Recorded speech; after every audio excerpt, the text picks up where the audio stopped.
In the C.O.B.R.A defense program, we like to bust myths. We want to get right to the chase. What works, what doesn't. As a professional self-defense instructor and a seasoned police officer and corrections officer, I've had the privilege to see a lot of different things work and a lot of different things fall short. One thing that we always hear, and when you're talking to your friends or your family or around the dinner table, maybe they're discussing where you look at someone right before an altercation. You should always look someone in the... And if you finish the sentence with eyes, that's because it's a myth. In real life self-defense, there are certain things you want to look out for, and one of them is not the eye. I've never been hurt with an eyeball, and until I'm hurt with an eyeball, I'm not concerned with it. It's good to look at the person. You'll see their eyes. But what hurts you are hands, elbows, knees, weapons, and the introduction of multiple attackers. Looking someone in the eyes is good for truth and deception, maybe some interview techniques, but if you stare someone right in the eyes, you might lose focus and get hit with what really hurts you. Another myth. I'm going to take my keys out and jab them in his eye. A lot of people say that. Now, even in orientation day, you'll have mom or dad, I got the keys right here, I'm going to hit them right in the eye, and that's their holy grail. That's their self-defense. That's their reason for not actually seeking out training. We've tested it over and over. When you hit somebody with the key, there's nothing keeping it in here, and you lose your weapon immediately. It falls to the ground. If you want to use your keys, take it as a whipping device or a stabbing device. That's the appropriate way to use a set of keys. They can be used as a weapon, but now you know how. If you have a big diamond ring, I've heard through a lot of different students that they prefer to punch. They're going to punch their way out of a bad situation. A, they probably don't know how to punch yet if they don't have any experience. And B, the top of the diamond is very small, some bigger than others. The appropriate way to use it is to spin it in so the diamond is right here, or the ring. Grab the hair and rake down the face. Or if you're coming from behind, right across the face. The prongs will tear the flesh. That's very painful for the attacker, and everything you touch, you tear. It's not just one little punch or one little spot on the ring. Another myth, I have pepper spray. In orientation in C.O.B.R.A, when you view your training, you'll see the average person coming in on orientation day, and they believe that these items work. And one of them is pepper spray. I'll pull the pepper spray out, and I will fend the bad guy off.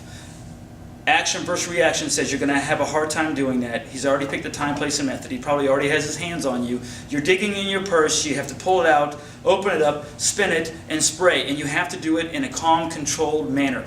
And you might get hit with your own pepper spray. We've shown that most people can't even get a gun out if you give them 20 seconds and they know it's coming. So is pepper spray going to be very effective? Probably not. What you can put in your car is Tilex 409 or any chemical agent. You can put it in your car, you can put it in your purse, and it's right there. A, it doesn't look like a weapon, and B, it's a lot more effective. And you can buy it for 95 cents at Walmart. You don't need a concealed weapons permit to carry it, and it looks very innocent until you're ready to use it. Another myth, all fights go to the ground. Think about this. Your attacker, is he a highly skilled kickboxer, jiu-jitsu, reality-based self-defense guy, police officer, military personnel? Probably not. Training in the arts takes discipline. It also takes money. So the bad guy has trained to a black belt level, and he's a highly conditioned self-defense professional, and he's out robbing 7-Eleven. That doesn't go together. Could it happen? Anything could happen. But 90% of your attackers or your criminals are untrained. They're aggressive, they're violent, they're criminals, they want to hurt you, but it doesn't mean they're going to tackle you to the ground, put you in an armbar, a Kimura, get you in a rear naked choke, because they don't know this stuff. The individual that's going to face you is highly untrained. You're born with no training, and when you grow up, if you haven't sought out any training, you still have no training. So, the instinct for a person is to tackle you to the ground and put their hands around your neck. That's what people with no training do. When you seek out training, you understand, if I get put on the ground, my job is not to tie you up and have you tap out.